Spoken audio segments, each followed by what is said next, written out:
warahmatullahi taala wabarakatuh. Selamat sejahtera, selamat malam, salam reformasi, salam perjuangan saya ucapkan kepada rakan-rakan sahabat tawalan yang menonton saya pada malam ini. Alhamdulillah kerana kita terus bersama dengan saya di channel saya di YouTube, Facebook dan juga TikTok serta Twitter. Alhamdulillah, terima kasih kerana terus bersama dengan kita. Alhamdulillah, setelah saya tak bersiaran.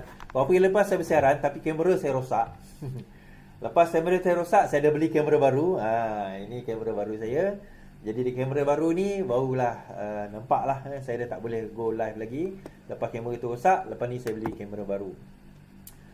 Terima kasih juga kita yang share, yang like, yang subscribe. Terima kasih yang bersama dengan saya. Terima kasih yang tolong share dekat sini. Sekarang ni baru 580 yang share ni, tolong yang tap love teruskan. Kita target malam ni 200,000 insya-Allah. Kalau ada dekat Twitter, tolong retweet. Malam ini kita akan berbicara cerita-cerita hangat, tuan-tuan. Ada yang saya nak cover beberapa hari lepas, tapi somehow benda tu tak boleh di-cover sebab kamera saya rosak. Antaranya adalah berkenaan dengan isu Felda, Anwar atau Muhyiddin yang berbohong. Sebab hari ini ada seorang peneroka, dia tunjuk gambar bahawa dia dah terima surat. Dia kata, saya dah terima surat, saya punya hutang ni dah dilupuskan ni. Siapa kata Muhyiddin berbohong? Kan? Siapa kata Muhyiddin berbohong? Kita cerita hal yang sebenar, tuan-tuan. Siapa sebenarnya yang berbohong? Siapa sebenarnya yang sebenarnya yang memanipulasikan situasi, dan siapa sebenarnya yang apa orang kata, apakah cerita yang sebenar berkenaan dengan Felda ini? Ada juga 2, 3 orang, 4, 5 yang bertanya pada saya kan. Baik, saya jelaskan insya-Allah dengan apa orang kata, dengan sebaik saya lah. Nak dapat terima tak dapat terima, itu terpulang kepada pendirian masing-masing. Yang penting kita terima tak dapat terima, itu masing-masing punya cerita lah kan. Lepas itu saya juga akan bercerita tentang jawapan Rafizi terhadap isu KXP Aeropolis di hadapan Menteri Besar Kedah. Hari ni isu ni sebenarnya dah beberapa hari, tapi saya bawa hari ni sebab benda ni perlu untuk kita nak ketahui, tuan-tuan. Perlu untuk kita fahami, baru kita dapat nak garap dan jawab berkenaan dengan persoalan ini. Dan apa daripada pandangan ekonomi itu sangat penting. Dan saya faham apa yang Rafizi sebut, sebab saya sendiri ada pengalaman. Sebagaimana yang disebut oleh Rafizi ni, saya sendiri ada pengalaman sebagaimana yang Rafizi sebut. Nanti kita akan dengar. Kit Siang saman Anwar Musa, bukan Anwar Ibrahim, Anwar Musa, dan Anwar saman balas. Tapi saman balas Anwar Musa ni agak lawak, tuan-tuan. Kemudian Angkatan Muda Keadilan jemput muda dan armada debat isu dasar kerajaan. Dan kenapa ceramah PN asyik serang di AP sahaja? Kenapa ceramah PN asyik serang di AP sahaja? Okey, suara okey ke, tuan-tuan? Suara okey ke? Tolong hashtag Ayuh Gempur. Tolong hashtag PAS gagal kalau sekiranya suara okey. Tolong hashtag Ayuh Gempur. Tolong hashtag PAS gagal. Terima kasih Nur Asma Muhammad Pilus. Yang tolong hashtag suara okey. Alright. Okey. Suara perlahan, suara tak kuat. Okey, saya try.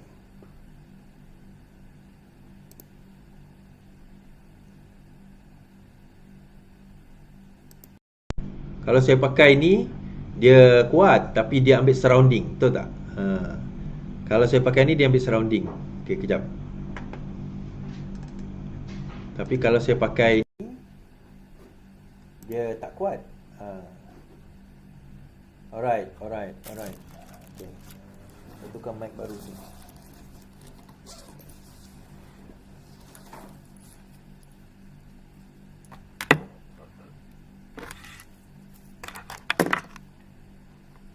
Tak pernahkah kau sadari, akulah yang kau sakiti. Okey.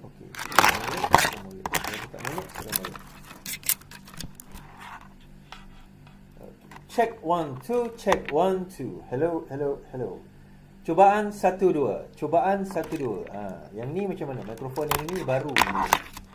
Suara baru. Okey, ini suara baru punya Suara okey? Okey, thank you. Okey, kita cuba kali kedua. Harap suara kali ni okey. Dengar okey. Kalau jauh sikit minta maaf lah, tuan-tuan. Itu yang terbaik saya boleh buat dengan mikrofon yang saya ada. Yang saya buat dengan mikrofon yang saya ada. Hashtag kita hashtag ayuh gempur, hashtag PAS gagal. Okey, suara test 1 2, test 1 2. Cubaan 1 2. Cubaan 1 2. Saya dengar dekat YouTube saya dulu. Suara sebiji. Memanglah suara sebiji. Dari suara saya. Okey. Okey, suara test 1 2, test 1 2. Itu suara saya. Kalau ni kalau saya pakai kamera yang biasa kan. Ini saya pakai yang tak biasa punya. Kalau saya tak pakai yang tak biasa, dia akan jadi kuat. Dia akan jadi kuat tak? So kalau yang macam ni, suara macam mana tuan-tuan? So saya tengah try satu mikrofon baru ni.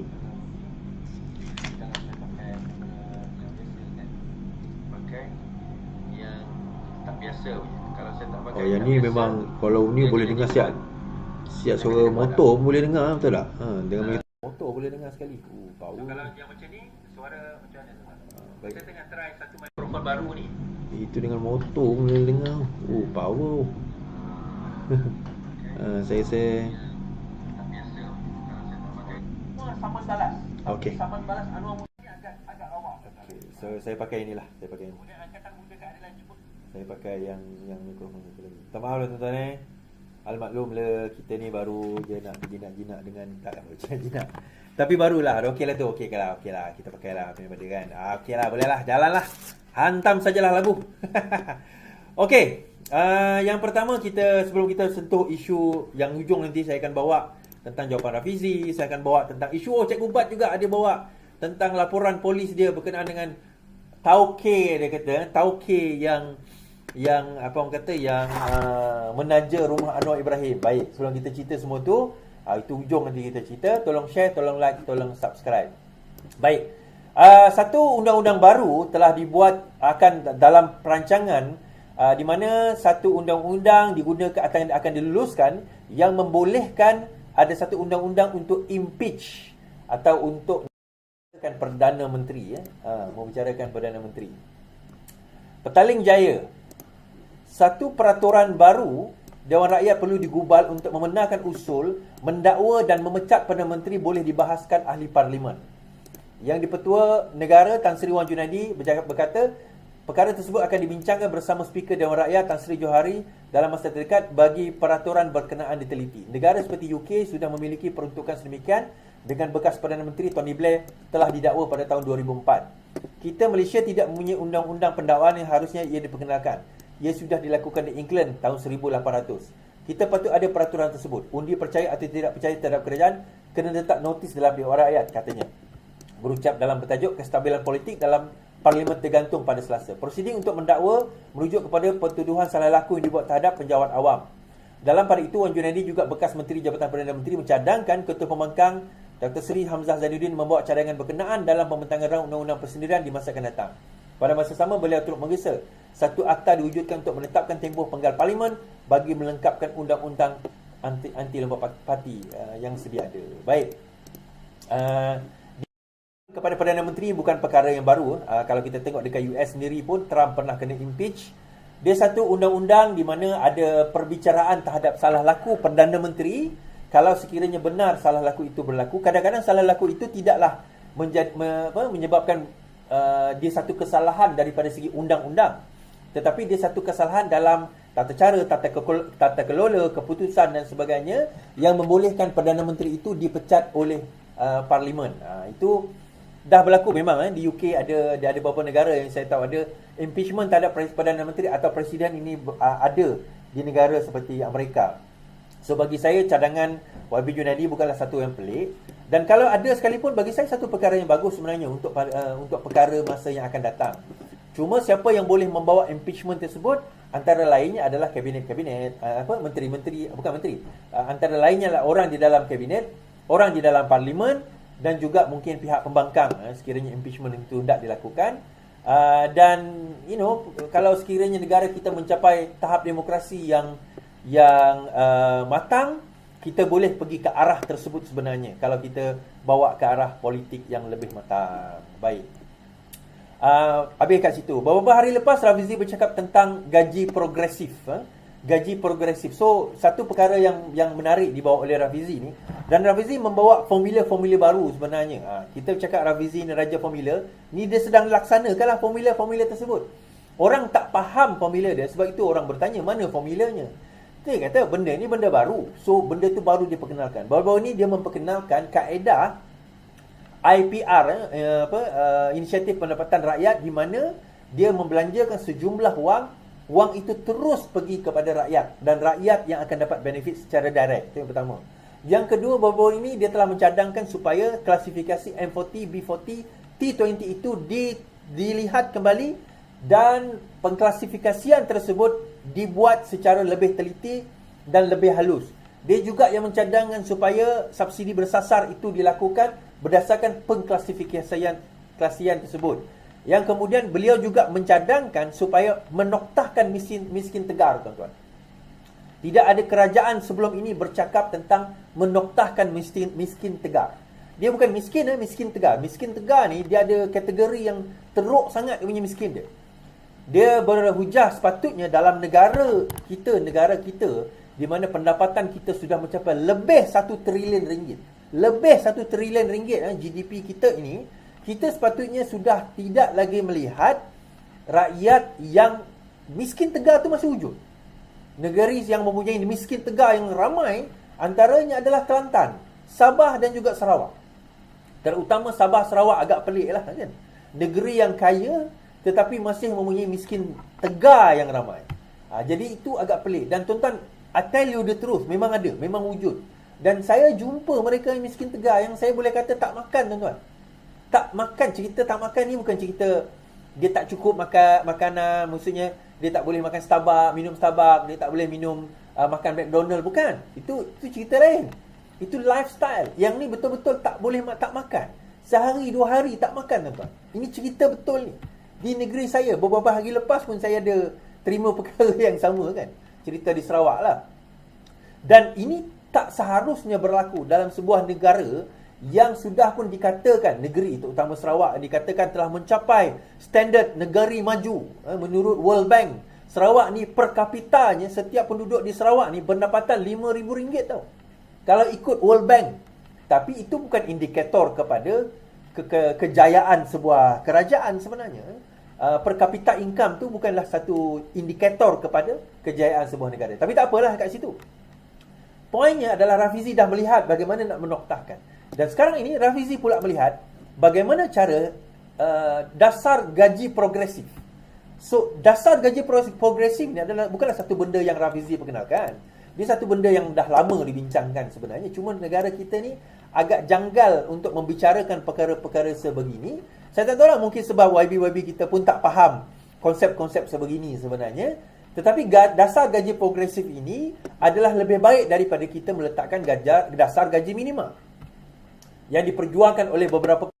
Kita baca kenaikan kos sara hidup tidak dapat ditangani tanpa dasar gaji progresif. Kerajaan tidak mungkin menangani kenaikan kos hidup tanpa terlebih dahulu memperkenalkan dasar gaji progresif, kata Menteri Ekonomi Rafizi Ramli.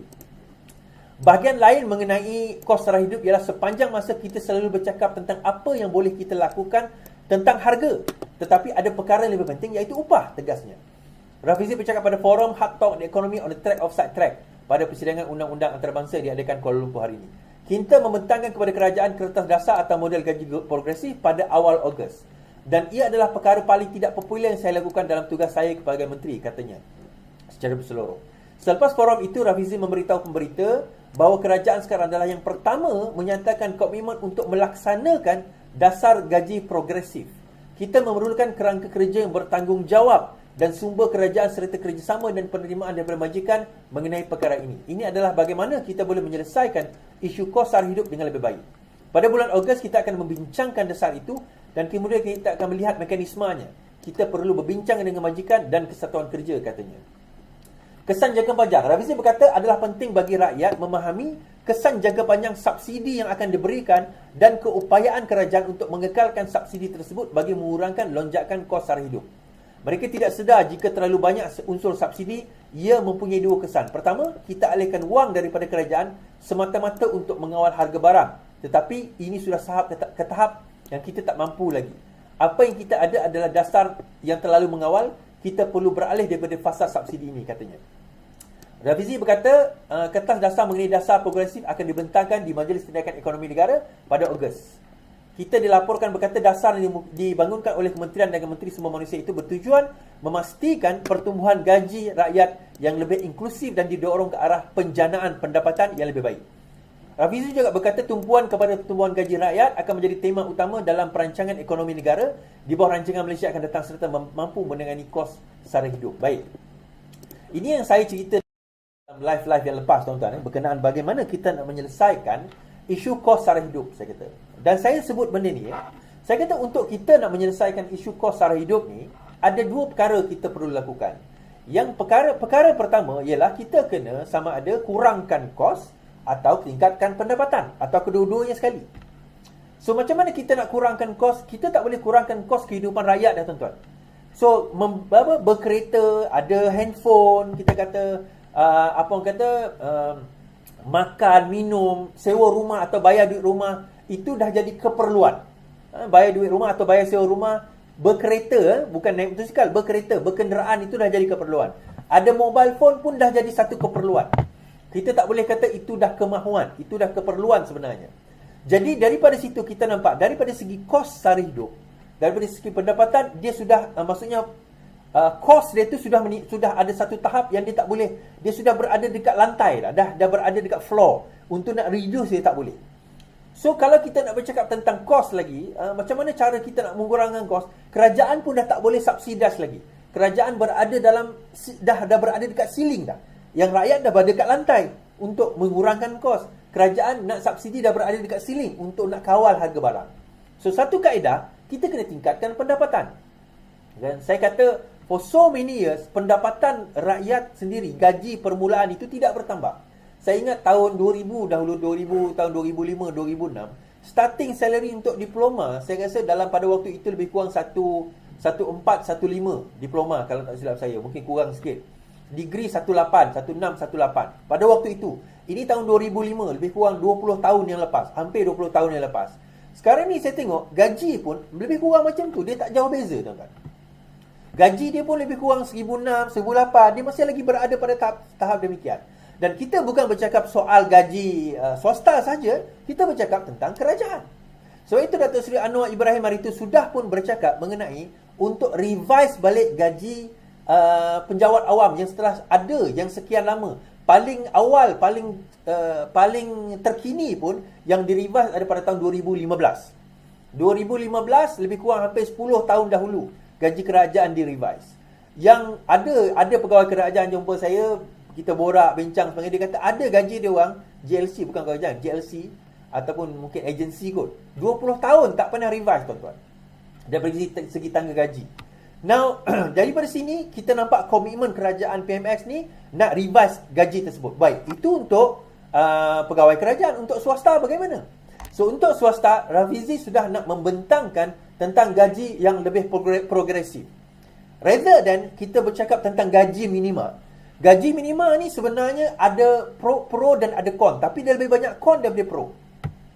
Bagi saya dah sebut dalam hari tu, sebenarnya gaji minima lebih banyak con daripada pro. Dan negara-negara seperti UK, seperti US sekarang ni dah mula menyesal kena nak bagi gaji minima ni, dan mereka nak bergerak ke arah gaji yang lebih progresif. Kaedah gaji, pembagian gaji dengan cara yang lebih lain. Poinnya, tuan-tuan tak perlu risau bagaimana mekanisme tersebut. Yang tuan-tuan perlu nampak adalah bagaimana komitmen kerajaan sekarang ini nak memikirkan bagaimana tuan-tuan dan puan-puan lepas ini akan dapat lebih banyak pendapatan. Itu yang kerajaan sekarang ini kena fikir. Baik, dia macam ni, tuan-tuan. Kita ada yang kata pada saya, Sodi, kita kena paksa majikan ni naikkan gaji pekerja. Nah, kalau kita paksa majikan naikkan gaji pekerja, beberapa perkara boleh berlaku. Sama ada dia akan gulung tikar, majikan akan gulung tikar. Majikan yang besar akan lari ke negara lain yang lebih murah cost labor dia. Majikan akan kurangkan pekerja dan diganti pada automation. Kita tengok kat kedai mamak kan, daripada pekerja dia sekarang guna robot umpamanya kan. So benda-benda tersebut akan berlaku kalau sekiranya majikan tidak nampak bahawa kenaikan gaji atau kos gaji itu akan menaikkan pendapatan dia. Sebab itu bila kerajaan sekarang bercakap tentang gaji progresif, kerajaan juga hendak memikirkan bagaimana supaya supaya majikan tersebut bila naik kos gaji, pendapatan dia juga naik. Dan salah satu kaedah untuk menaikkan pendapatan dia adalah kurangkan rasuah, dan salah satu kaedah yang lain yang ni saya sebut hari tu, Rafizi sebut tentang rent seeking, tuan-tuan. Rent seeking ataupun Alibaba. Kerajaan tengah mewujudkan satu skim, satu kaedah atau satu undang-undang untuk dasar anti. Okey, baik, kita baca.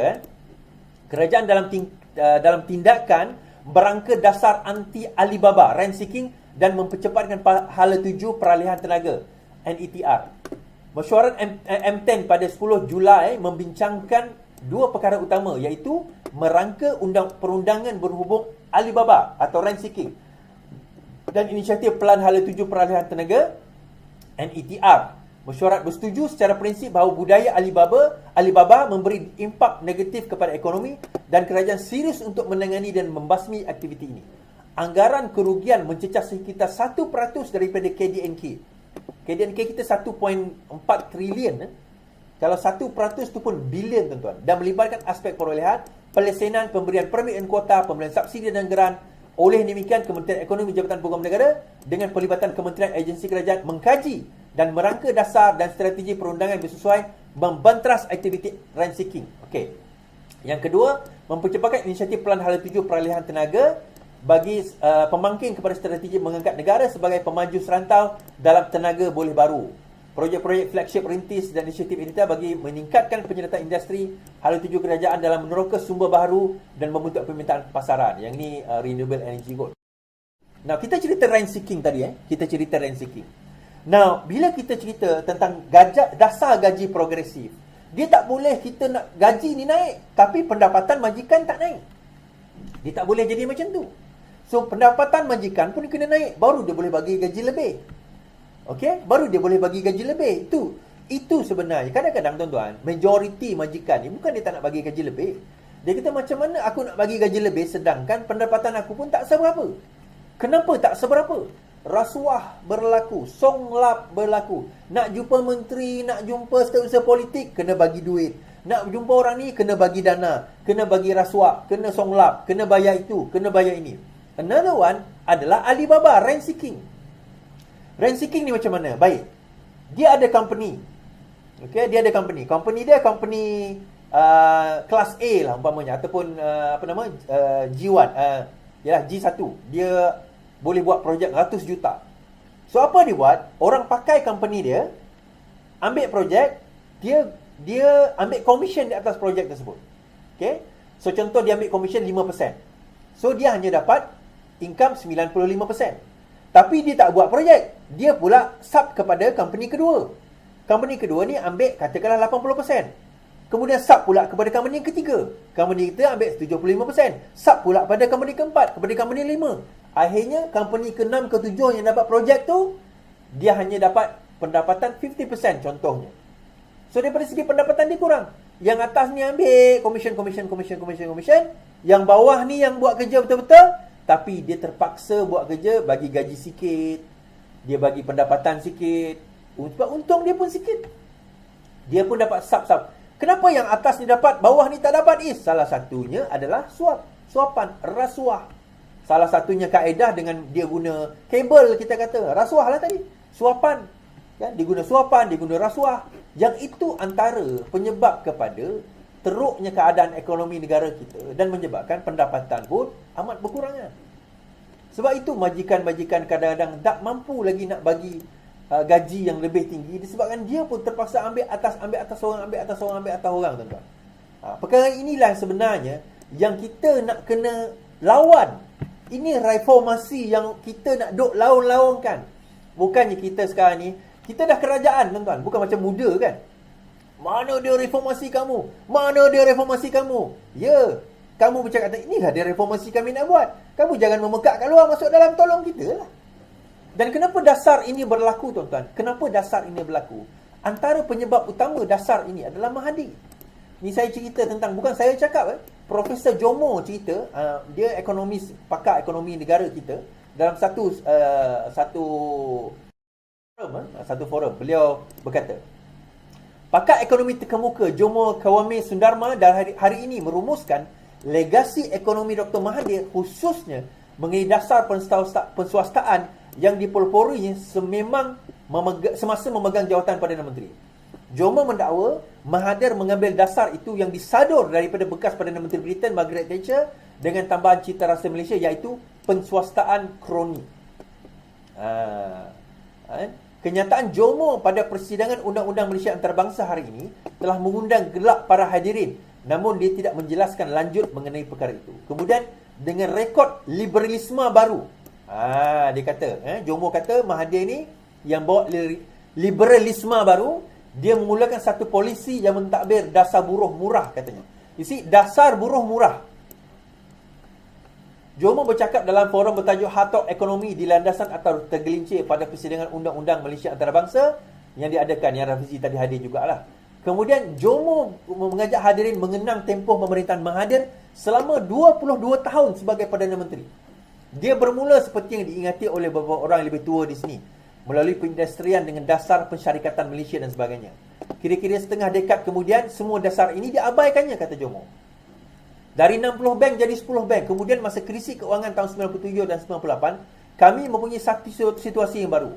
Beliau sangat prihatin untuk menumpukan kuasa keuangan di negeri ini dari segi bank, dan ia mengakibatkan pengurangan bank daripada 60 bank kepada kira-kira hanya 10 bank saja.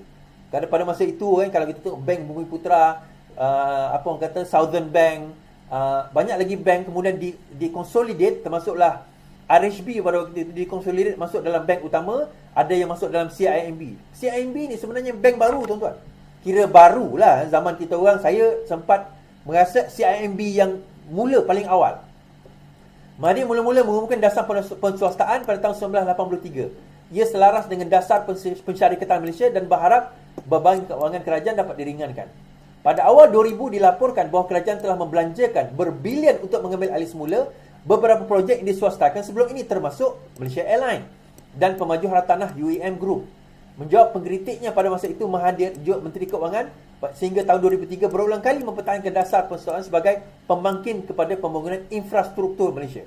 Dalam temumuan bersama CNN Indonesia pada 2017, bekas Perdana Menteri itu dua kali itu terus mempertahankan dasar penswastaan yang didakwa pengkritik telah mewujudkan budaya kapitalisme kroni dan melibarkan jurang pendapatan Malaysia. Ya, setakat di Semenanjung, di Sarawak pun sama, kapitalisme kroni ini memang sangat berleluasa. Okey, dia macam mana? Pada asal dia, cerita untuk budak-budak muda yang tak tahu cerita ni, dan kenapa saya tahu, ini antara benda yang kami belajar dalam ekonomi dahulu, dan antara benda yang dulu, masa tu saya ingat saya belajar ekonomi daripada Form 4, Form 5. Lepas tu saya sambung diploma saya, pun kita belajar ekonomi juga pada waktu itu. So, antara benda yang dibanggakan adalah dasar penswastaan pada waktu itu. Kenapa? Sebab kerajaan merasakan tahun 80-an, dia kata kerajaan tak mampu nak tanggung semua. Kebanyakan benda disediakan oleh kerajaan. Sebelum ada TNB, Tenaga Nasional Berhad, yang diswastakan, ada LLN, Lembaga Elektrik Negara, yang tu bawah kerajaan. Pada masa itu banyak agensi-agensi, banyak syarikat-syarikat sebenarnya milik kerajaan, termasuk Pos Malaysia. Pos dulu adalah pos, bukan swasta tau. Pos dulu adalah milik kerajaan. Malaysia Airlines, kita ada kapal terbang milik kerajaan. Masa itu Bank Bumi Putra Malaysia Berhad, directly bawah Perdana Menteri, BBMB. Banyak syarikat-syarikat ini sebenarnya adalah milik kerajaan, government owned, ataupun government, dia bukan link tapi government owned, yang memang dimiliki oleh kerajaan. Kerajaan ada direct influence ataupun direct investment di dalam syarikat-syarikat tersebut. So pada tahun 80-an, Mahathir berkata, kita masa dia jadi Perdana Menteri, dia kata kita kena swastakan perkara ini. Kita kena swastakan. Jadi banyak syarikat-syarikat itu diswastakan. Now, penswastaan ini, masa itu saya ingat lagi, saya ada masuk debat sekolah menengah. Adakah dasar penswastaan itu baik atau buruk? Masa itu kita tak faham lah penswastaan tu apa kan. So sekarang ni boleh saya terfikir kan, penswastaan tu bagaimana. So dasar penswastaan ini ada baik ada buruk dia. Nah, baiknya adalah dia akan mengurangkan beban kerajaan, itu pertama. Kedua, baiknya juga adalah bila diswastakan dia bersaing. Dan baiknya juga bila dia bersaing, dia sepatutnya lebih berdaya maju. Dia sepatutnya lebih baik, dia sepatutnya lebih apa orang kata financially viable, pak kata Rafizi dia lebih baik lah, maksudnya lebih baik untuk diterima oleh untuk dia berdaya saing. Isunya tuan-tuan, apa isu dia? Isunya walaupun dia diswastakan, tetapi dia masih dikontrol oleh orang politik. Itu isu dia. Itu yang jadi masalah. Masalahnya walaupun syarikat-syarikat itu diswastakan, tetapi dia masih lagi dikuasai oleh orang-orang politik yang dilantik daripada kalangan pada waktu itu UMNO. Jadi mereka tidak ada kemampuan dan kebolehan mentadbir secara korporat. Mereka ada kuasa daripada segi politik. Jadi keputusan kebanyakannya adalah keputusan politik, bukan keputusan korporat. Jadi banyak antara yang berlaku tersebut korupsi, akhirnya apa orang kata, ialah rent seeking. Lepas tu bukan suapan tapi sub. Dia ambil projek ni, dia sub pada orang, substandard punya barang dan sebagainya. Banyak perkara-perkara ini menyebabkan syarikat ini menghadapi masalah. Antaranya Malaysian Airlines. Malaysian Airlines Mas pernah di bail out oleh Tajuddin Ramli, kalau saya silap, Tan Sri Ramli. Lepas dia bail out, company itu jatuh, di bail out balik balik oleh kerajaan Malaysia pada waktu itu. Pada harga pasaran, padahal harga market dia punya share itu telah turun amat teruk, tetapi kerajaan Malaysia bail out. Dan ini yang Rafizi sebut sewaktu menjawab isu berkenaan dengan KXP di hadapan Menteri Besar Sanusi. Baik, saya tak nak main video tu lah. Mungkin saya boleh main sekejap kot, kita boleh tengok video tersebut. Baik, saya mainkan.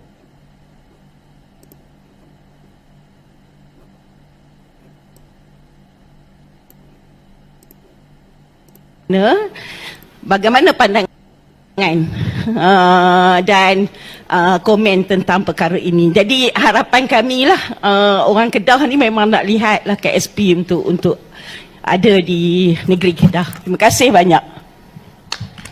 Tadi Prof tadi tanya tentang KXP.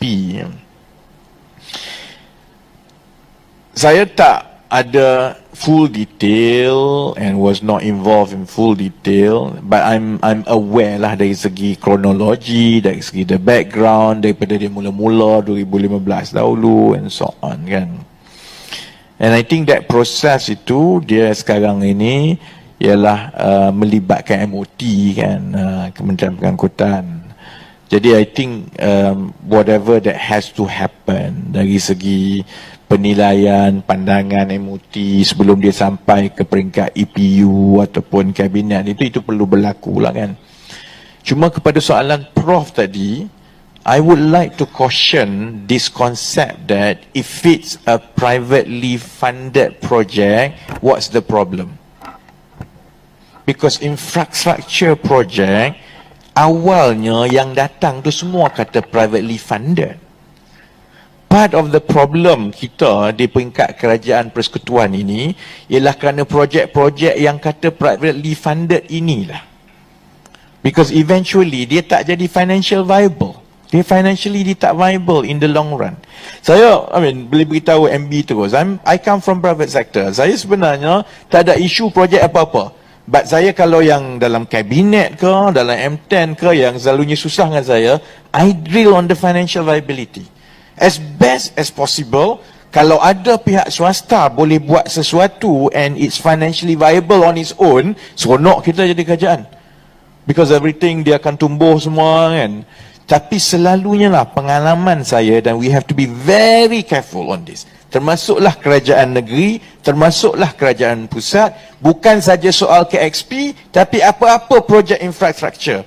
It's by nature of the private sector, when they started awal-awal itu, especially infrastructure, dia kata this is privately funded.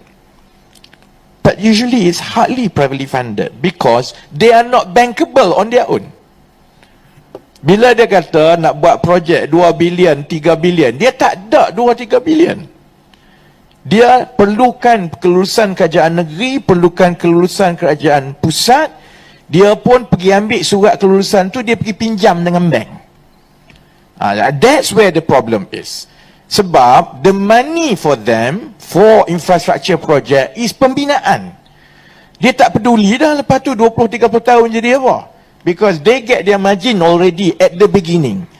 Masalahnya bila projek itu jadi projek infrastructure is public in nature, lepas kontraktor atau company ni awal ni dia dah buat margin dia dah tu, di operational itu dia akan jadi tanggungjawab awam, a quasi public responsibility. Kerana takkanlah bila dah buat contohnya airport besar-besar, port besar-besar, takkanlah lepas tu dia mati terbengkalai, kita kajian tengok klip-klip, tak boleh.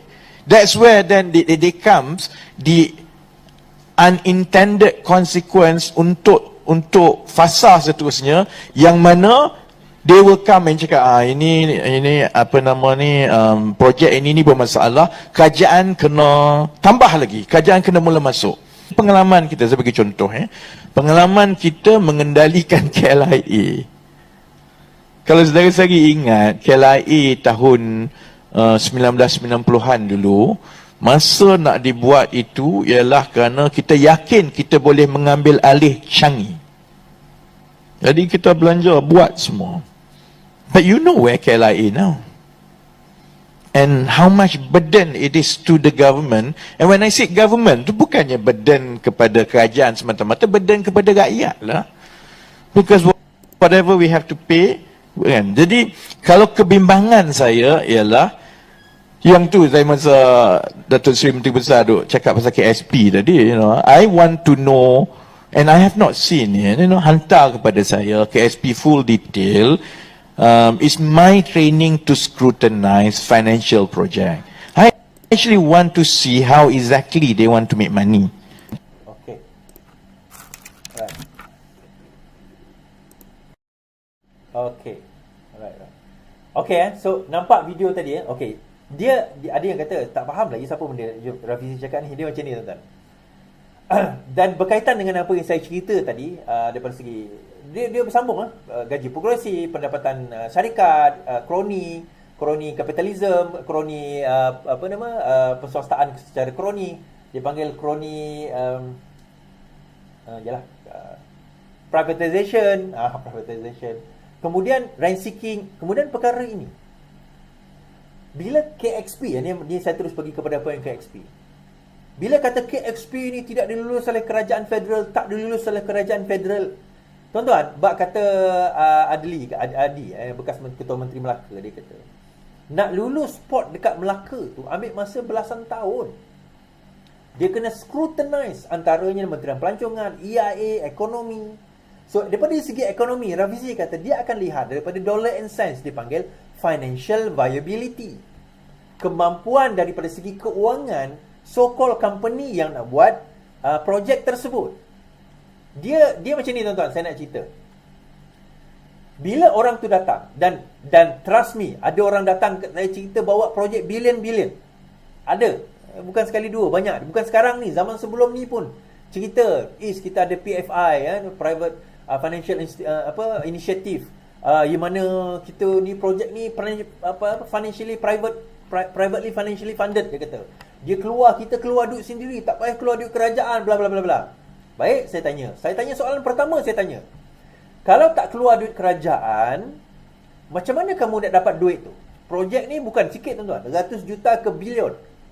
So dia kata macam ni, kerajaan sediakan tanah pada kami, so tanah itu kami akan ambil dan kami akan cagarkan ke bank. Ini ayat yang biasa saya dengar, bukan Rafizi cakap, ni sebelum ini pun saya dah biasa dengar. Soalan saya seterusnya, saya kata, kalau kerajaan tak boleh cagarkan tanah itu kepada bank, macam mana kamu nak fund projek ni? Oh, yang tu tak boleh, Rais.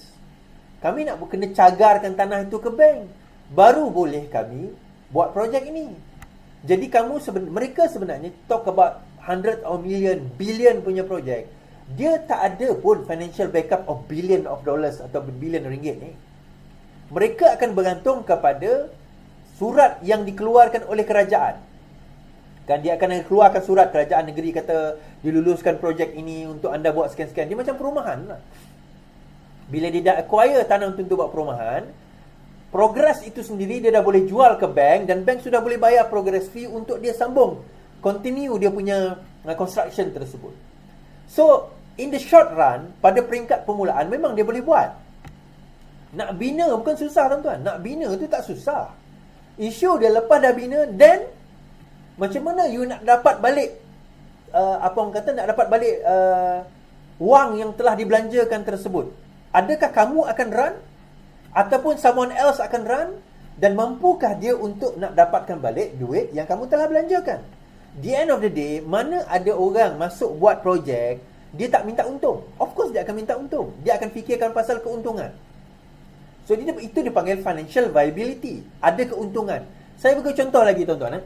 Dahulu kerajaan Sarawak pernah propose untuk buat LRT. Tahun 2000, kalau tidak saya 2018 ke, kalau silap saya 18. Yang mana LRT itu sepatutnya siap pada tahun 2023 tahun ni. Dia kata LRT itu dibuat 18, ya 5 tahun. Dia kata Abang Joe masa tu announce, kami akan membuat LRT kami sendiri. Sarawak akan buat LRT yang pertama, panjangnya lebih kurang, jaraknya lebih kurang 100 km, 100 something km dengan kos 10 bilion. So saya tulis satu artikel. Panjang artikel tu saya kata, it is not financially viable, tidak logik saya kata daripada segi pendapatan. Berapa banyak kerajaan Sarawak nak charge kepada pengguna untuk dapat balik 10 bilion tu? Pertama, daripada mana dia dapat 10 bilion? Yang kedua, bagaimana dia nak dapat balik 10 bilion tu dengan sebuah LRT yang hanya berjarak 100 km? Berapa pengguna? Penduduk Petrajaya dan Greater Kuching pada masa itu lebih kurang 500,000 sahaja. Sedangkan LRT dekat Semenanjung, dekat dekat Lembah Kelang, yang ada lebih 6 juta penduduk tu pun hampir bankrupt dengan kos 2 bilion yang kerajaan lepas tu kena take over. Ini kan pula dengan kos 10 bilion. Saya tanya soalan itu. Saya bukan nak mempertikaikan, tetapi kerajaan negeri kena jawab lah pada waktu itu kan. So saya kata, kat mana? Saya kira, saya calculate. Katalah 500,000 penduduk ni, takkan semua nak pakai LRT. Takkan semua nak pakai LRT. So kita ambil lah, katalah 10% atau 5% kalau ikut data daripada Rapid KL, lebih kurang 5% je yang guna LRT di Lembah Kelang. Kita calculate 5% kalikan dengan katakanlah dia punya bayar LRT tu RM5, kali dengan berapa hari, kali dengan berapa tahun. 10 bilion tak boleh dapat dalam tempoh 10 tahun. Tak logik tuan-tuan. So akhirnya kerajaan negeri scrap idea tu. Tak tahulah dia baca artikel saya ke apa. Dia tukar kepada ART, dan dia tak berani sebut kos berapa ART tu. Tak apalah, itu tolak tepi. Poinnya sekarang ini, apa yang Rafizi cakap tu saya faham. So, lepas dia dah bina, dia dah bina, KXP tu dah bina. Now, katakanlah pembinaan itu kalau ikut Syed Mohtar 7 bilion dia kata. Dah bina 7 bilion. Lepas tu, berapa projection dia untuk nak dapat balik? Bagaimana dia nak dapat balik? Sebab, ikut kata Sanusi, itu bukan kapal terbang penumpang. Dalam ucapan yang sama, pada hari yang sama, ini bukan kapal terbang penumpang. Ini kapal terbang kargo, dia kata. Dia sebut kargo. Rafizi senyum je. Kargo lagi teruk. Sebab apa saya kata kargo lagi teruk? KLIA 2 tu kargo, KLIA tu juga penumpang. Sebab itu dia kena ada dua-dua. Dia tak boleh cukup kargo je tuan-tuan. Kargo tu nak pergi ke mana? Kalau dia kata kargo nak pergi ke Penang, Penang ada port sendiri. Kargo nak pergi ke Perak, boleh lah. Kargo nak pergi ke Perlis, berapa besar je Perlis. Kargo nak pergi ke Kedah, untuk apa? So dia kena datang dengan dollar and cents. Financial viability 7 bilion itu, berapa banyak dia boleh dapat return dalam tempoh berapa lama, dan bagaimana dia nak sustain yang selepas itu. 7 bilion baru dipanggil, baru dia punya baru break even. Untung dia. Kita belum cerita net present value dia lagi, NPV dia lagi, bagaimana future value dia akan meningkat. So semua benda itu kena present lah. Dia bukan, it's not just a matter of building things. Dan bukan KXP saja. Kita bercakap tentang berpelbagai benda, projek. Tu sebab itu, siapa hari ni ada lagi yang mesej saya. Sorry, kita ada satu projek ni bagus ni tu, tak ada kerajaan tak keluar. Saya tanya satu soalan mudah je. Kalau kerajaan tak keluar duit, kamu dapat duit daripada mana? Adalah. Saya nak tahu adalah tu daripada mana. Jangan sebut adalah tu daripada mana. Dan bagaimana benda ini boleh projek ini financially viable. Maksudnya, Dah siap projek itu, kamu nak jalankan bagaimana? Berapa tahun boleh tahan? Boleh berkembang ke tidak dari segi ekonomi? Jangan kita bina tengah-tengah tu, lepas tu tak ada orang nak pakai. Dia tak boleh berkembang, dia tak boleh maju. Benda-benda macam tu lah sebenarnya yang kena diprojekkan. Dan akhirnya, kalau tak berjaya, lantar lah, janji dah buat. Itulah masalah dia. Kalau tak berjaya buat, siapa yang kena tanggung, tuan-tuan? Yang kena tanggung kerajaan.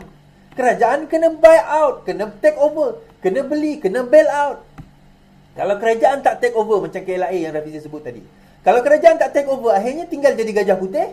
Siapa yang kena tanggung? Siapa yang kena merah? Siapa yang dapat malu? Kerajaan juga. Kerajaan ni bukan duit kerajaan, itu duit kita. And that is why saya nak bagi tahu dekat muda, saya nak bagi tahu dekat pembangkang, how is this government, bagaimana kerajaan ini berbeza dengan orang lain, di mana every penny, every cent, every dollar is accounted for, dikira, dinilai, dipastikan bahawa jangan ada ketelusan, jangan ada kebocoran duit rakyat. This is what this government is. Yalah, pembangkang nak maki, itu hal dia lah, nak maki itu hal dia. Tetapi inilah yang kita letak ni, Anwar Ibrahim, Rafizi Ramli, Anthony Loke, Salahuddin, kita letak kat situ. These are the people yang ada dekat situ jadi gatekeeper, making and ensuring bahawa duit yang kita belanjakan dalam bentuk teks yang mereka perolehi itu dibelanjakan betul untuk memastikan negara kita is going to the right direction.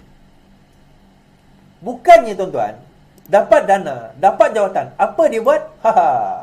Dapat dana, dapat jawatan, masuk duit dalam poket dahulu. Ini yang berlaku. Muhyiddin Yassin.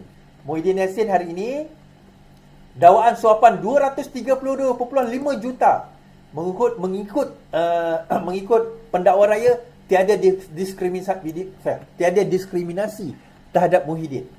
Mahkamah Tinggi hari ini diberitahu bahawa 4 pertuduhan menggunakan kedudukan untuk suapan berjumlah 232.5 juta bagi pribumi atau bersatu yang dihadapi Tan Sri Muhyiddin Yassin tidak bersifat diskriminasi terhadap bekas Perdana Menteri itu. Timbalan Pendakwa Raya Datuk Wan Shahrudin Wan Ladin berhujah ini kerana kesemua pertuduhan itu telah memenuhi Seksyen 152, 53 dan 154 Kanun Tata Jenayah ataupun CPC yang menyatakan bentuk pertuduhan, butir-butir mengenai masa, tempat dan orang yang dituduh dan bila cara mengkomit kesalahan dalam pertuduhan. Menurut Wan Shahrudin, hak-hak Muhyiddin mengikut perkara 5 Perlembagaan Persuan tidak dilanggari kerana pada peringkat ini perbicaraan masih belum bermula. Kesemua dakwaan pemohon iaitu Muhyiddin adalah pramatang dan tidak akan memulakan pemohon untuk membatalkan pertuduhan boleh diputuskan sebagai tindakan tidak berperlembagaan. Dalam apa juga keadaan pada peringkat ini, hak pemohon di bawah perkara 5 pasal 1 Perlembagaan telah dijamin kerana segala prosedur mengikut undang-undang sedia ada, khususnya CPC telah dipenuhi oleh pendakwaan selaku responden. Katanya ketika berhujah dalam 4 pertuduhan di hadapan Hakim Datuk Muhammad Jamil Hussein. Timbalan Pendakwa Raya Ahmad Akram meraih pula berhujah pendakwaan sejak awal telah memberikan notis kepada pihak pemohon bahawa tiada kewajipan di bawah undang-undang untuk responden menyatakan cara penyalahgunaan kuasa yang dilakukan dalam pertuduhan-pertuduhan tersebut. Permohonan itu adalah satu penyalahgunaan kuasa. Proses mahkamah justru mahkamah tidak boleh menggunakan kuasa yang wujud untuk membatalkan pertuduhan-pertuduhan di bawah Seksyen 23 Sab 1 Akta Suruhanjaya Pilihan Raya yang dihadapi pemohon, katanya. Menurut Akram, kesemua pertuduhan dibatalkan jelas menyatakan yang dimohon untuk dibatalkan jelas menyatakan unsur jenayah di bawah Seksyen 23 Sab 1 Akta SPRM, iaitu Muhyiddin di atas kapasitinya sebagai pegawai awam kita iaitu Perdana Menteri telah menggunakan jawatan itu untuk suapan sebanyak 232.5 juta ringgit. Untuk peringkat sekarang adalah tolak awal untuk menyatakan pertuduhan yang dihadapi beliau sebagai cacat kerana pertuduhan adalah lengkap dari segi Muhyiddin merupakan Perdana Menteri dan Presiden bersatu. Suapan yang didakwa diterimanya adalah daripada 3 syarikat. Kami tidak faham apa lagi yang pihak pemohon mahukan. Okey. So, apa cerita ni tuan-tuan? Cerita dia, Muhyiddin Yassin nak batalkan pertuduhan itu. Dia kata pertuduhan itu tidak lengkap, cacat dan sebagainya. So, Timbalan Pendakwa Raya berhujahlah apa yang cacatnya. Akta SPRM itu jelas bahawa sekiranya di atas kapasiti kamu sebagai penjawat awam telah menerima atau memberi suapan, menerima suapan dalam kes ini, atas kapasiti kamu sebagai penjawat awam, iaitu Perdana Menteri, dan juga sebagai presiden parti untuk kamu ataupun ejen kamu atau orang ketiga, maka itu dikira sebagai satu kesalahan di bawah Akta SPRM. So dekat mana salahnya? Dalam kita nak buat pertuduhan tu daripada segi sectionnya, daripada segi orangnya, tuduhannya, bila, butirannya, semua ada. Dan tidak ada kecacatan di dalam perkara itu. Dan dia tidak melanggar perlembagaan sekalipun. Therefore, benda itu boleh diteruskan untuk dibicarakan. Yang itu hanya perbicaraan untuk menentukan kes, apa orang kata, yang isu permohonan itu dibenarkan atau tidak. Yang itu. Saya daripada segi perbicaraan belum start lagi. Bicara belum start lagi. Kita kena faham. Bicara belum start lagi. Okay. Right? So kita faham dah kes yang berkaitan dengan Muhyiddin Yassin tadi dalam proses lagi sebenarnya. Baik. Saya sebelum kita cerita pasal Banglo Angkatan Muda Keadilan, Angkatan Muda Keadilan telah menjemput Perikatan Nasional, Pemuda Perikatan Nasional dan Muda untuk debat dasar kerajaan. Pemuda PKR menjemput Ketua Pemuda Perikatan Nasional dan Muda untuk berdebat mengenai dasar kerajaan. Jika mereka mahu terlibat atau berdebat dengan kami dalam perkara-perkara dasar, kami sanggup melakukannya. Menurut Atira Hanim dalam sidang media di Petaling Jaya hari ini, Atira belum memberikan butiran khusus berhubung tarikh dan lokasi debat itu. Sementara itu, Pemuda PKR mengumumkan akan mengadakan Komisen Suara Anak Muda minggu ini. Atira menyebut bahawa semasa komisen itu 7 kumpulan belia akan diberi peluang untuk berdebat dan menyuarakan tuntutan mereka mengenai penggubalan dasar. Kumpulan itu akan diwakili oleh orang asli, petani, pekerja, gig ekonomi, doktor kontrak, atlet, pelajar universiti dan belia bandar. Selain itu, sekumpulan orang yang menggerumi kelainan upaya serta mereka yang termasuk dalam kategori undi 18. Hasil komisen itu kemudian akan dikongsi dengan kerajaan untuk memudahkan penggubalan naratif ekonomi madani yang dijadualkan dilancarkan pada bulan Ogos ini. Senang cerita macam ni lah tuan-tuan. Sekarang ini, Pemuda Keadilan, Parti Keadilan, Angkatan Muda Keadilan telah memulakan cabaran kepada pemuda PN dan juga muda untuk datang berdebat dengan isu ini.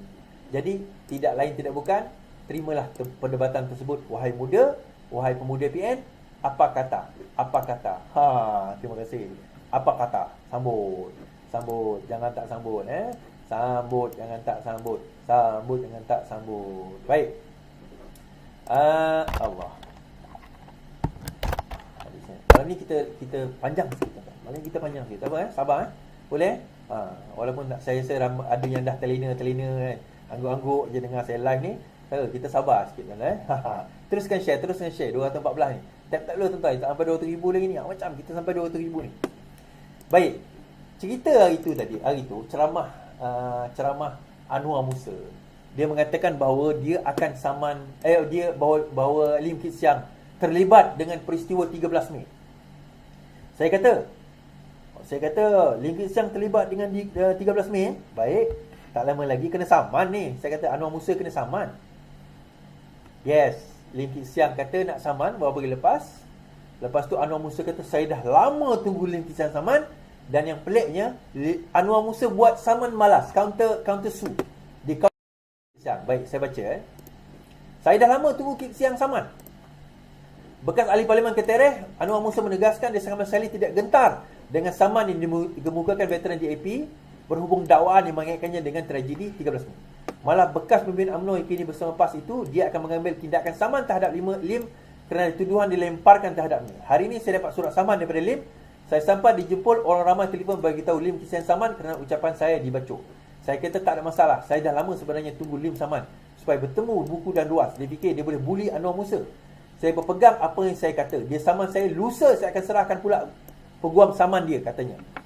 Terdahulu Malaysia kini melaporkan pasukan Lim telah menyampaikan LOD kepada Anwar berhubung dakwaan yang dikaitkan dengan rusuhan kaum. So Anwar Musa nak saman apa Lim Kit Siang ni tuan-tuan?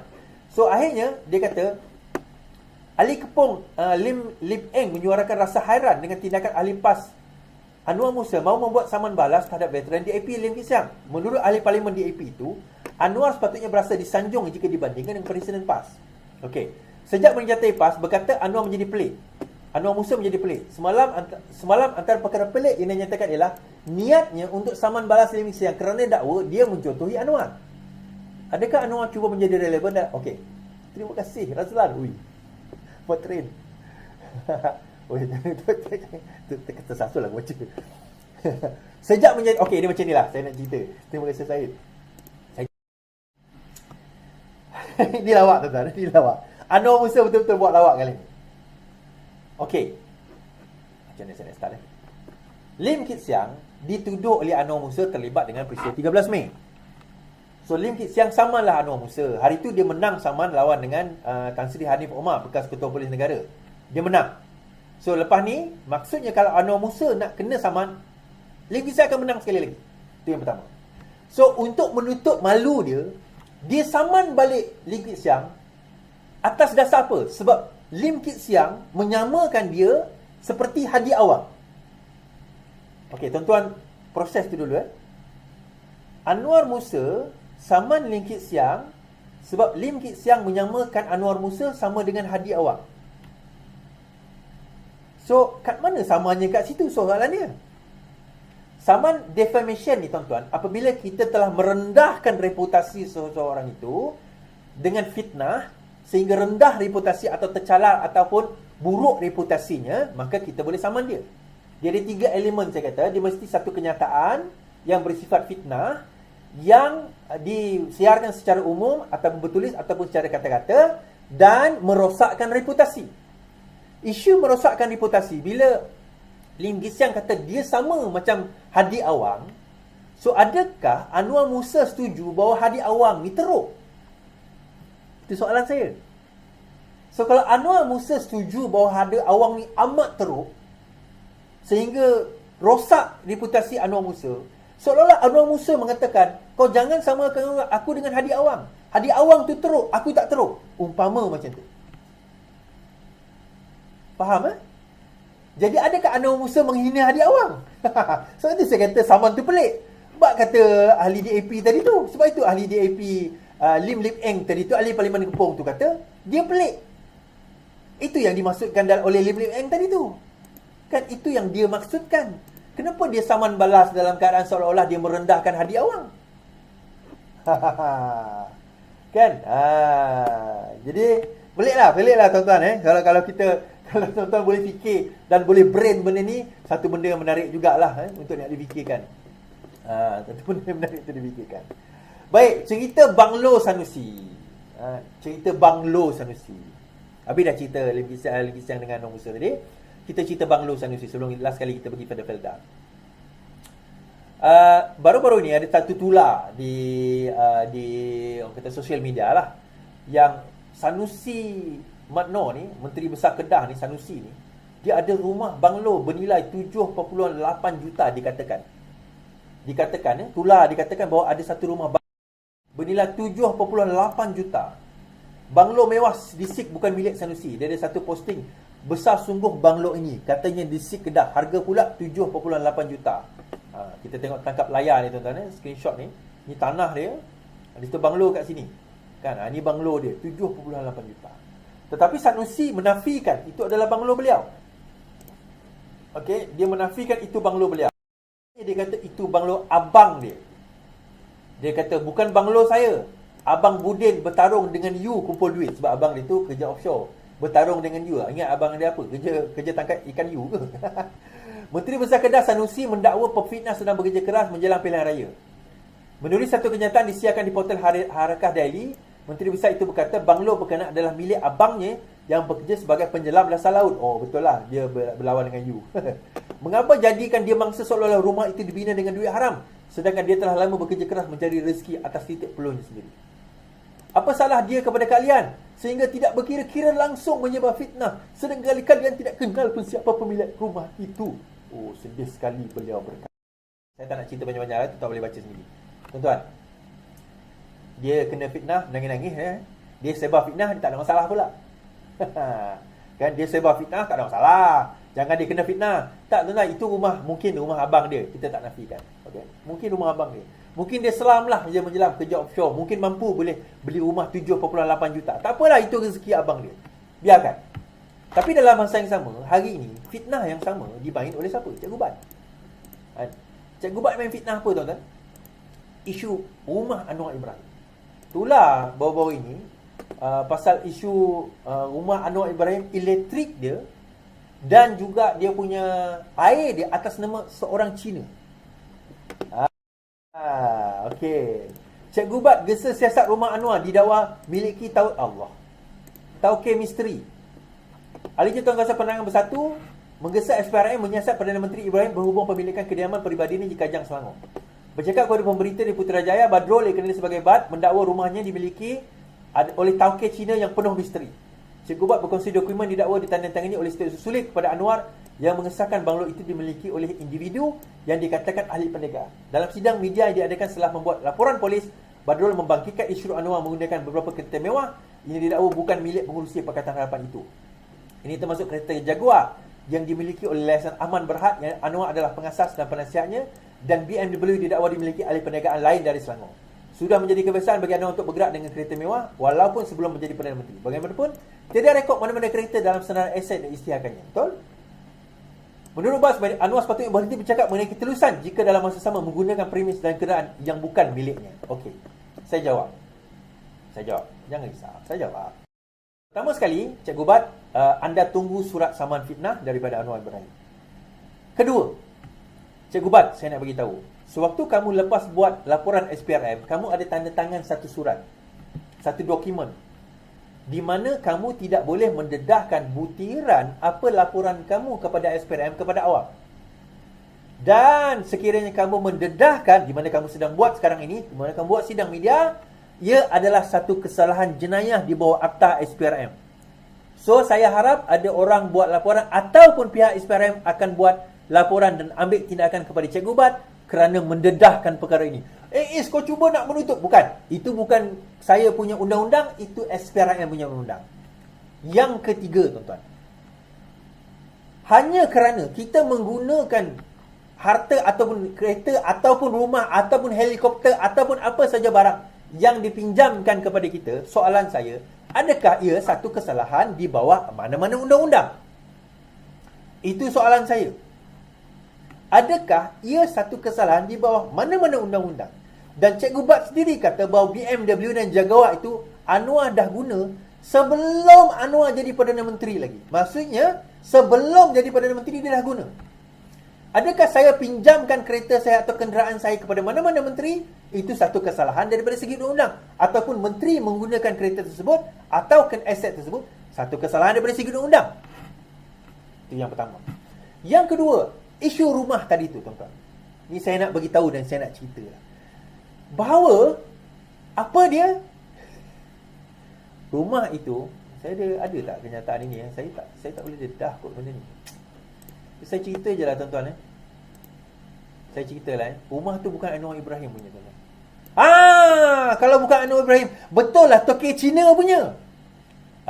Yang pertama, rumah itu memang Cina punya. Memang Cina punya rumah tu. Toke ke tidak, kita tak tahulah. Tapi orang Cina lah punya. Tapi rumah tu bukan Anwar Ibrahim. Dan rumah itu telah diduduki oleh Anwar Ibrahim sejak 2020. Sejak dia jual rumah di Segambut, dia dah duduk rumah itu secara sewa. Secara sewa. Jadi kalau tuan-tuan sewa rumah orang, saya nak tanyalah, kalau tuan-tuan sewa rumah orang, elektrik tu tukar nama tuan-tuan ke? Atau masih lagi atas nama tuan rumah? Itu je soalan saya. Tak tahulah kalau tuan-tuan sewa rumah tiba-tiba tukar elektrik nama tuan-tuan. Setahu saya, kalau kita sewa rumah orang, elektrik tu masih lagi nama tuan rumah. Itu bukan rumah Anwar? Loh, habis rumah Anwar kat mana? Dia macam cerita Lim Guan Eng juga dulu lah, tuan-tuan. Lim Guan Eng sewa rumah. Dia ada rumah lain. Rumah dia yang private house. Dia ada rumah yang digunakan. Rumah dia, rumah yang dia tahu, orang akan tahu rumah tu. Dan dia, kalau dia lepas ni tak jadi Perdana Menteri, dia tak nak nanti sesuatu berlaku kepada dia. So dia ada rumah dia sendiri yang tak payahlah kita cerita kat mana. Private house dia lah. Itu adalah rumah yang disewakan, yang sekarang ini digunakan sewaktu jadi ketua pembangkang dan sekarang ini jadi Perdana Menteri. Setakat itu lah saya bercerita. Sebab saya nak biarkan Cikgu Bat ni masih menari-nari di dalam fitnah dia. Dan saya nak biarkan seluang-seluang dan walaun-laun menari-nari di dalam fitnah dia. Saya tak nak cerita kalau banyak-banyak. Banyak lagi cerita ni, tuan-tuan. Tapi saya biarkan. Supaya mereka menari-nari dan bertari-tari di dalam fitnah-fitnah mereka. Saya biarkan. saya biarkan. Kan? Menarik tak? Menarik. So biarkanlah. Biarkan luncai terjun dengan labunya. Biarkan. Kita biarkan luncai terjun dengan labu-labunya. Inilah luncai, tuan-tuan. Luncai zaman moden. Akhir sekali, saya nak cerita hal Felda ni, tuan-tuan. Felda. Last sekali lah. Sejam lebih juga kita lah ni. Tapi terpaksa sebab saya 2-3 malam tak live. Jadi saya bagi terus. Kan? Saya bagi terus. Terima kasih 11,000, 12,000, 13,000 yang menonton kita live pada malam ini. Cerita Felda ni, tuan-tuan, begini. Saya dah terangkan tapi saya terangkan sekali lagi lah. Pada tahun 2000, okey, saya bawa tulisan saya di dalam Facebook. Kemudian kita akan dan tuan-tuan scroll tonight. Okey. Saya tulis. Pada tahun 2018, janji Pakatan Harapan dalam manifesto PRU 14 ialah mansuhkan hutang peneroka Felda. Pada 2021, Muhyiddin Yassin umum mansuh hutang peneroka Felda dan hutang lain Felda berjumlah 8.3 bilion. Tetapi hutang-hutang dah mansuh. Siapa nak tanggung? Kerajaan PN janji nak bayar 1 bilion setahun selama 10 tahun. Saya tak tulis kat sini. Untuk sukuk yang akan diterbitkan bernilai 9.9 bilion. Okey, itu janji dia. Kerajaan PN tak bayar pun 1 bilion pertama. Maksudnya kerajaan PN tak bayar pun 1 bilion bayaran pertama. Sudah kena kincing berat Felda. Felda berisiko akan ada masalah cash flow dan berkemungkinan akan gulung tikar. Tak ada agreement dia, jadi komitmen bayaran itu Felda tak boleh minta dari kerajaan. Tahun 2023, Anwar tak pakai konsep skema yang hang bayar dulu nanti aku bayar balik ni. Sebaliknya, Anwar benarkan Felda terbit sukuk 9.39 bilion dan bagi Felda 8.3 bilion untuk tanggung hutang pelupusan hutang yang Felda kena tanggung. Jadi siapa tanggung sukuk tu? Felda atas jaminan kerajaan. Kerajaan sign agreement. Yang penting kerajaan sign agreement. Apa beza konsep Muhyiddin dan konsep Anwar? Muhyiddin hang hilang potensi income 8.3 bilion, nanti kami bayar tiap tahun 1 bilion. Anwar, kita sama-sama pinjam nak 9.9 bilion, hang guna hutang mansuh dan bayar baliklah bila tempoh matang. Tapi di tangan ada 9.9 bilion, tolak komitmen hutang bank lain-lain, takkan tak boleh moji lagi Felda. Siapa untung? Peneroka langsai hutang. Felda tak terbeban dengan hutang lupus, malah boleh invest lagi dengan duit yang ada. So, soalan dia, siapa yang genius? Ada seorang pakcik ni dia kata, tengok saya dapat surat, saya dapat pelupusan daripada zaman Muhyiddin Yassin lagi. Anwar yang tipu, hutang itu sudah dilupuskan. Saya nak cerita pada pakcik. Pakcik, betul pakcik? Kami tak pernah kata pun Muhyiddin tak pernah lupus hutang tu. Ya, Muhyiddin lupus, betul. Anwar sendiri pun tak pernah kata yang Muhyiddin tak pernah lupus, betul. Dia lupuskan, cuma mekanisme kepada Felda setelah hutang itu dilupuskan, bagaimana? Bagaimana Felda nak tanggung 8.3 bilion hutang dan 9.9 bilion sukuk yang Felda nak kena tanggung tu bagaimana? So bagaimana Felda nak tanggung 10 bilion punya hutang ni tuan-tuan? Yang itu mekanisme itu yang tak ada. Tak ada agreement. Muhyiddin hanya sebut, tak apalah tahun depan 2022, lepas umur 2021 kan, Felda pun atas jaminan Perdana Menteri dia cancel, write off lah. Dipanggil write off lah hutang tu. So 2022 sepatutnya kerajaan bagi 1 bilion yang pertama kepada Felda. Kerajaan tak bagi dan ini disahkan sendiri oleh presiden pengurusi Felda yang baru ini. Pengurusi Felda baru kata 1 bilion itu tak sampai. Memang tak tipu pun Idris Jusoh kata hutang itu dah dimansuhkan. Tak ada, Anwar tak pernah kata tipu, betul. Tetapi lepas pelupusan itu Felda tidak ada kaedah untuk nak tampung balik pelupusan satu, hutang-hutang lama kedua, jaminan kerajaan untuk sukuk tersebut tak ada. Muhyiddin Yassin tak sign pun agreement tersebut. Siapa yang sign agreement sukuk dan perjanjian untuk nak bayar 1 bilion tu? Anwar Ibrahim. Itu yang dimaksudkan Muhyiddin Yassin tipu. Dia macam ucapan je lah, ucapan je kita mansuhkan. Dan atas jaminan cakap Perdana Menteri itu yang Felda write off hutang. Tetapi 2022 dia tak terima 1 bilion tu. Jadi Felda dah hantar dah surat write off tu, dah hantar dah, betul. Sebab itu peneroka dapat surat write off tu. Tapi dah hantar surat write off. Tahun pertama 2022, Felda tak boleh nak tanggung dah write off tu. Sebab kerajaan tak bagi lagi 1 bilion rupanya. Dan dia tak boleh paksa kerajaan sebab tak ada agreement sign. Anwar Ibrahim took over, terus Anwar sign dokumen tu, kerajaan jamin. Jangan risau Felda. Nampak beza? Itu je. Dia orang kata, dia orang seluang, geng-geng Kuala ni kata, Anwar tuduh Muhyiddin Yassin menipu. Dan ini Muhyiddin Yassin cakap juga, saya yang masukkan hutang tu. Betul, kita tak menafikan. Dia masukkan hutang peneroka itu, dia luluskan. Tapi dia sampai setakat tu je. Selepas itu, mekanisme pembayaran, tanggungan terhadap Felda, ialah bila kita write off hutang orang, bukan RM8.30 tuan. 8.3 bilion. Bila kita dah write off hutang, siapa nak kena tanggung hutang yang dah di write off tu? Hutang yang kita dah lupuskan tu, siapa nak kena tanggung? Itu income kita. Bila kita bagi, umpama tuan-tuan lah ada duit kan, tuan-tuan ada duit RM1,000, itulah gaji simpanan tuan-tuan bulan tahun itu. Simpanan nak beli barang. Tiba-tiba adalah seorang sepupu kita datang, susah, aku ni tak makan, tolonglah, bagilah aku pinjam dulu duit kau, nanti aku bayar balik. Kita pun bagilah pinjam. Yalah, tak apalah pakai. Sepupu kita kan, sepupu. Tiba-tiba dia dah pakai, enjoy duit kita. Tiba-tiba mak dia datang. Macam ni lah. Tak apalah hutang anak aku tu. Yelah, mak kira sepupu kan. Tak apalah hutang anak aku tu, kau halalkan je lah. Makcik, macam mana saya halalkan hutang tu? Tu duit saya. Saya tak ada pendapatan dah. Tak apalah. Nanti makcik tanggunglah hutang tu, makcik bayar hutang tu. Oh, je ke? Terima kasih makcik.